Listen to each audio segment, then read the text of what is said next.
আজই নতুন মোদী সরকারের পক্ষ থেকে পূর্ণাঙ্গ বাজেট পেশ করেছেন দেশের অর্থমন্ত্রী নির্মলা সীতারামন।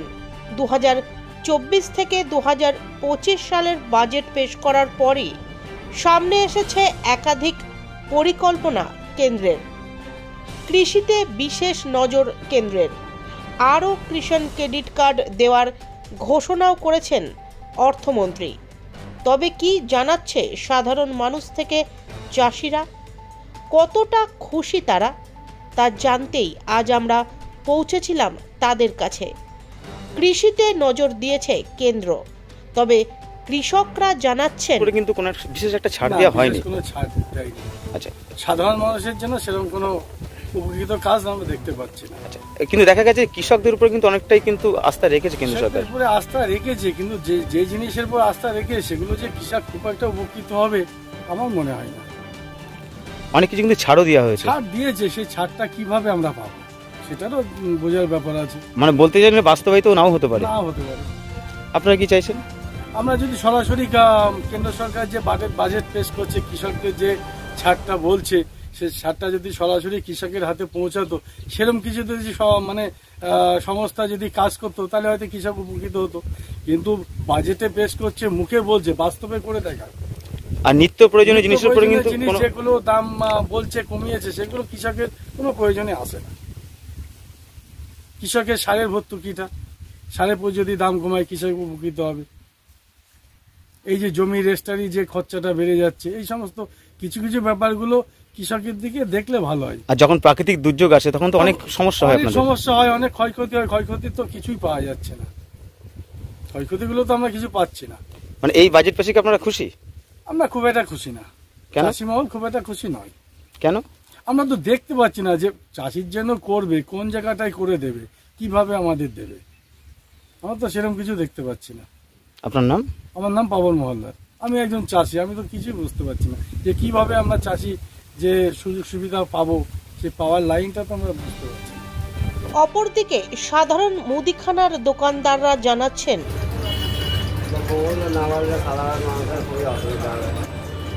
আচ্ছা, এই যে দ্রব্যমূল্য যে মেইন কারণ, আচ্ছা সাধারণ মানুষ বা মধ্যবিত্ত আজ হাসপাস করছে, সবজির দাম থেকে শুরু করে মুদিখানা, সেই দিক থেকে সেদিকে কোনো কমার আশঙ্কাই হয়নি। এটা কিভাবে দেখছেন?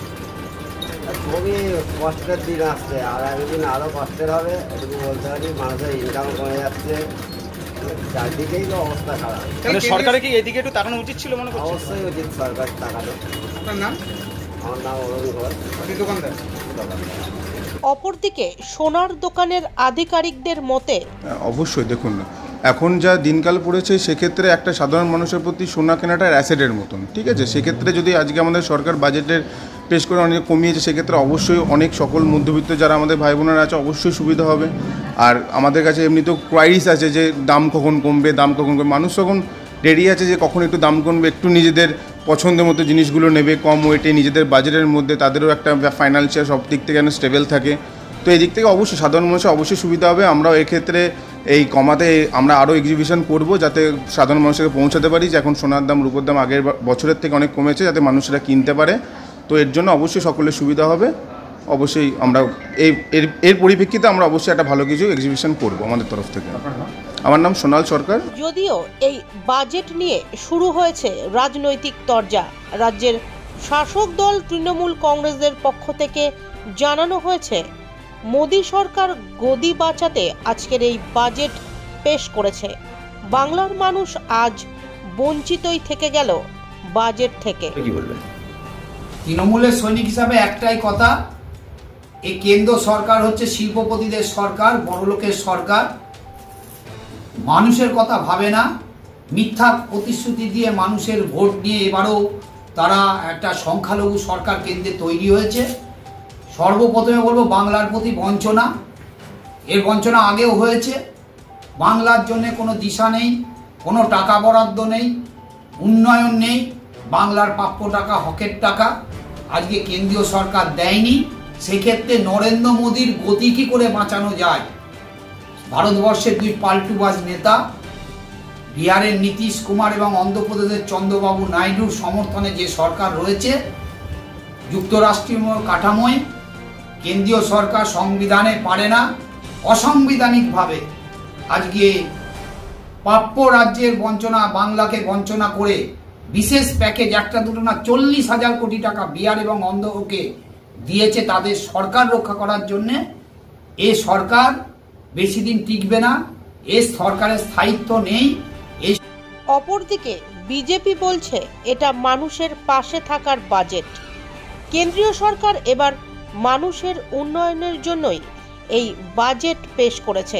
লোকমুখে যা শুনলাম আমি তো অত্যন্ত প্রীত, এবং যে যাই বলে বলুক, ঘরে ঘরে শিল্প, এই আবাস যোজনায় এত আবার বেড়েছে, কৃষকদের জন্য আলাদা করে নোটিশ দেওয়া করা হয়েছে। কৃষক আমাদের তো আসল যারা অন্নদাতা, তাদের জন্য তো প্রচুর কাজ হচ্ছে, প্রচুর কাজ হয়েছে, বাজেট কৃষক মুখী হয়েছে। এবং আমি শুনলাম এমএসএমই 20,000 কোটি টাকা হয়েছে। এমএসএমই মানে ঘরে ঘরে কাজ হবে, এবং এবার ব্যাংক গ্যারান্টার হয়ে গেল। আগে এমএসএমইতে ব্যাংক গ্যারান্টার ছিল না, বুঝতে পেরেছেন? মানে এটা সরকার তার দায়িত্ব নিয়ে নিচ্ছে। এর থেকে ভালো আর কি হতে পারে? তো সাধারণ মানুষ মুখী হয়েছে সব। কিন্তু রাজ্যের শাসক দল এবং বিরোধী দল যারা রয়েছে তারা কিন্তু বলছে এবছর যে বাজেট পেশ হয়েছে সেটা কিন্তু সাধারণ মানুষের চিন্তা করে হয়নি। রাজ্যের শাসক দলকে বলছে একটু কাটমানিটা কমিয়ে দিন, কাটমানিটা একদম ডিস্ট্রয় করে দিন, এক্সটারমিনেট করে দিন, ধ্বংস করে দিন কাটমানিটা। তাহলে দেখবেন আমাদের পশ্চিমবঙ্গ সোনার বঙ্গ, সোনার বাংলা আমাদের। শুধু জয় বাংলা বাংলাদেশি স্লোগানদের মতো দিলে হবে না। আমাদের জয় বাংলা আমরা জানি চোখের ইনফেকশন হয়, তাই ইনফেকশন হয়ে যাচ্ছে এখন। কাটমানিটা একটা ইনফেকশন আমাদের বঙ্গের। সুতরাং আমাদের বঙ্গবাসীও অনেক, তাদের জন্য এই বাজেট কিন্তু বঙ্গবাসী মুখীও নিশ্চয়ই। And we are very happy যে এরকম একটা বাজেট আজকে হয়েছে।